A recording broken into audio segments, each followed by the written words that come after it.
Great. Well, I'm so pleased to see everybody in this room, and I really want to extend my congratulations to you guys. I hope that you are feeling great about yourselves. I can remember, getting the letter that I'd made it, and that was great and everything, but I think the thing that was really the best part of the trip from assistant to associate was around year 5, and I was like, okay, I think I got this.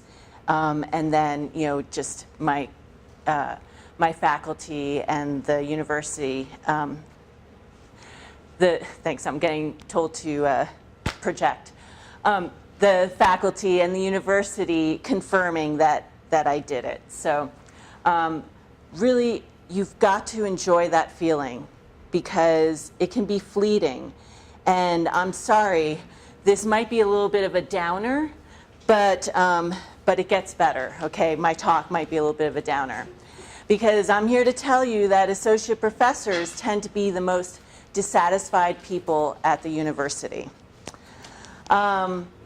So this is not just something I made up. It's based on about 20 years of research, and most recently, a survey that included over 13,000 respondents. And so what they found was that the recently hired and those over 65 years old, maybe because they're crazy and should retire, are typically the most satisfied groups of faculty. They're satisfied, they think their university is fair to them, but it's the people in the associate professor position, 8 years after hiring, we tend to be in our 40s. This is where we reach the lowest level of satisfaction in our jobs. So here's the data from that coach study with the 13,000 respondents, and it included a good number of assistant, associate, and full professors, and they break up associates with less than 6 years and more than 6 years.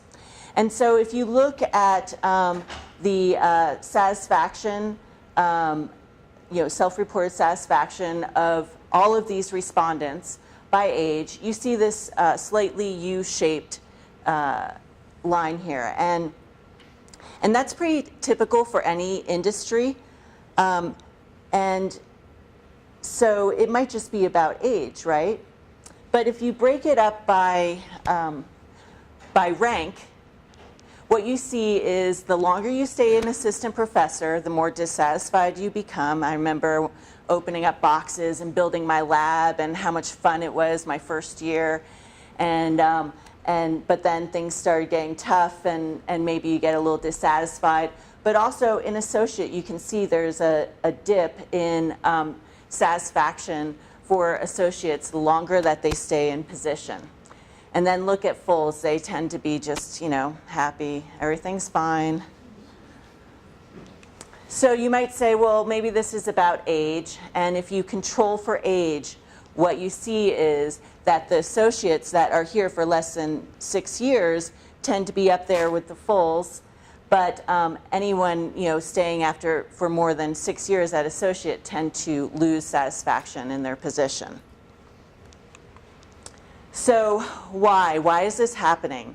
And one of the reasons is, or at least this is something that I can attest that I experienced, is we arrive at associate exhausted. We have worked what is practically all of our lives to get here, and we reached one of our major milestones, tenure. But then you start thinking, what's this all about? So what? I made this goal that is totally made up. Maybe you become really cynical about it. You might start wondering, is this all there is? Okay, so I'm an associate professor and now I've got to serve on more committees. And then also you start thinking, where do I go from here? I know that once I made associate, I started thinking about, what did my research even mean? Was I doing anything for anybody but myself?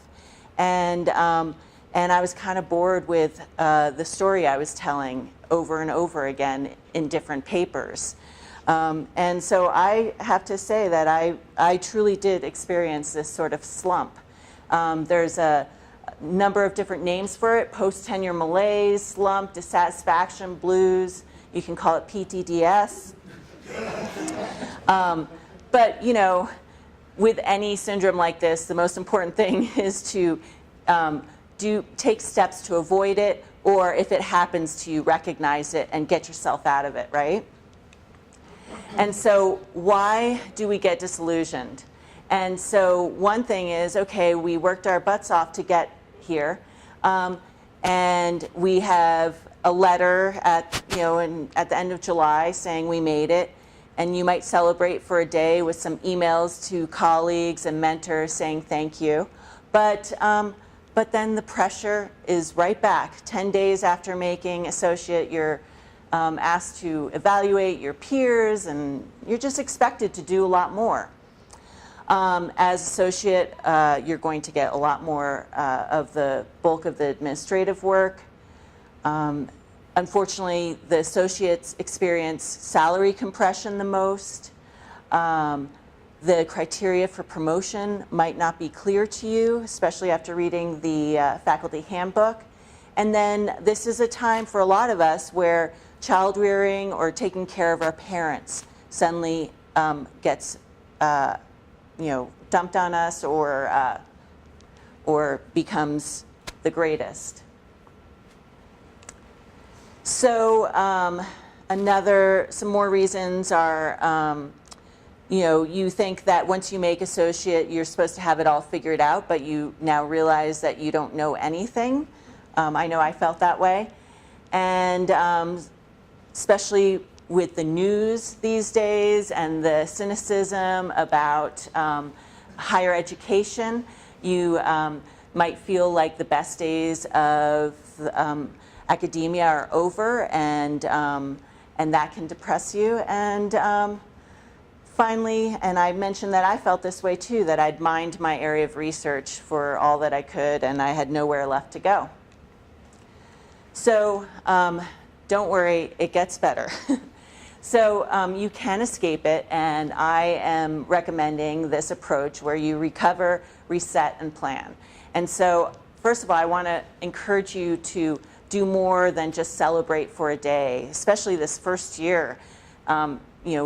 Don't stop patting yourself on the back about it, because what you have accomplished is truly amazing, and you're one of the few % that have done this. So good for you. But celebrate in other ways too. Maybe it's taking a vacation that you've been wanting to do for a long time, or taking more time to exercise, or maybe for me it was, now that I made associate, I'm going to pick my children up from school at 3:30, and I've done that ever since. Except for now they're on all these sports and they don't want to see me anyway, but I did that for elementary school, and that was, that meant a lot to me after, putting them through 12-hour days at childcare during my first 6 years here, right? So, of course, get support from your family and your community, and those people can even be in your department. But then once you've taken the steps to take care of yourself and make sure that you are good in your body and your mind and your family, it's time to plan ahead. So you need to start thinking about where you want to be in 5, 10, 15 years. And this is fun, okay? I think, Julia and Phil have all made a good point that, this is your time to really start to break out of these expectations that people have for you and do what you want to do. And so, you can start by asking how you want to be viewed by your colleagues and your students. And then, there's lots of things that you have to do still, but you can now start to do more of the things that you want to do. So in your research, as a mentor, as an educator, I started getting crazy in my classes and doing all kinds of experiments with different teaching approaches. Some of them totally flopped, but didn't matter. I was an associate, so that was great. What do you want to do for your university? Like Phil said, there's lots of work to be done here, and I found one of the most gratifying ways to get involved was to do university service. I began to appreciate this university a lot more when I did university level service, because I realized, what great people we have here.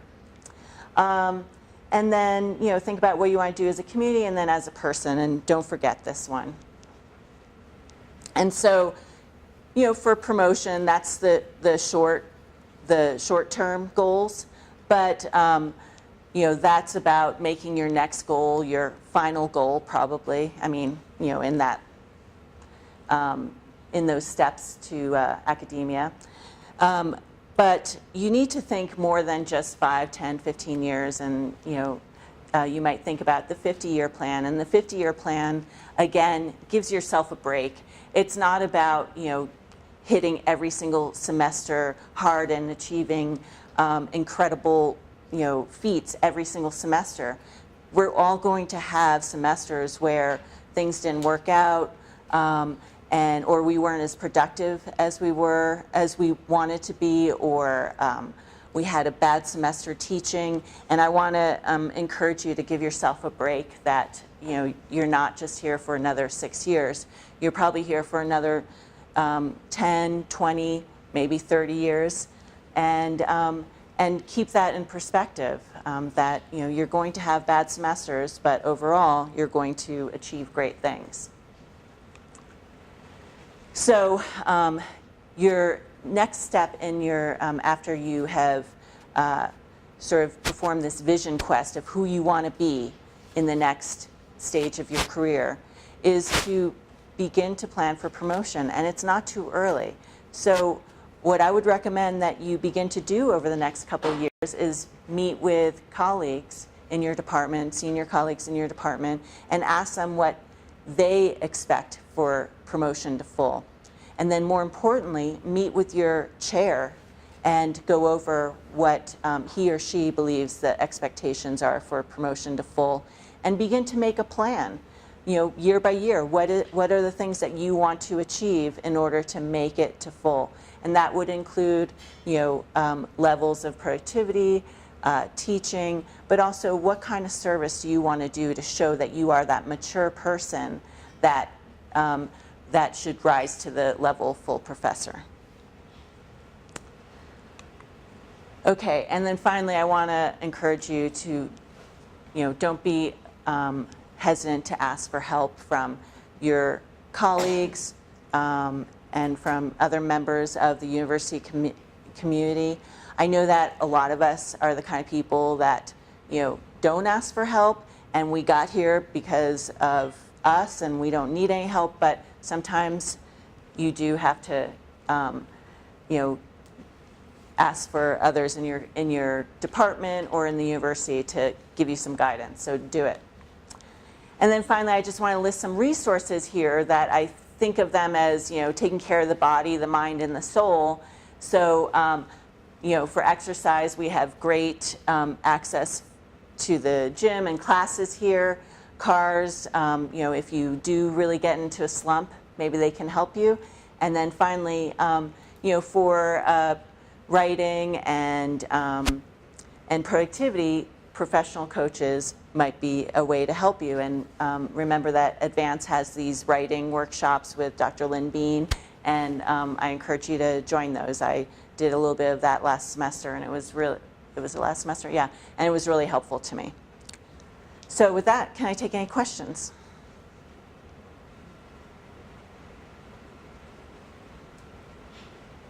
Yes? Could you talk for yourself about how you found the right balance of service? When is enough enough? Yeah. I have to say that there was a period in my late associate professor level rank where I took on too much.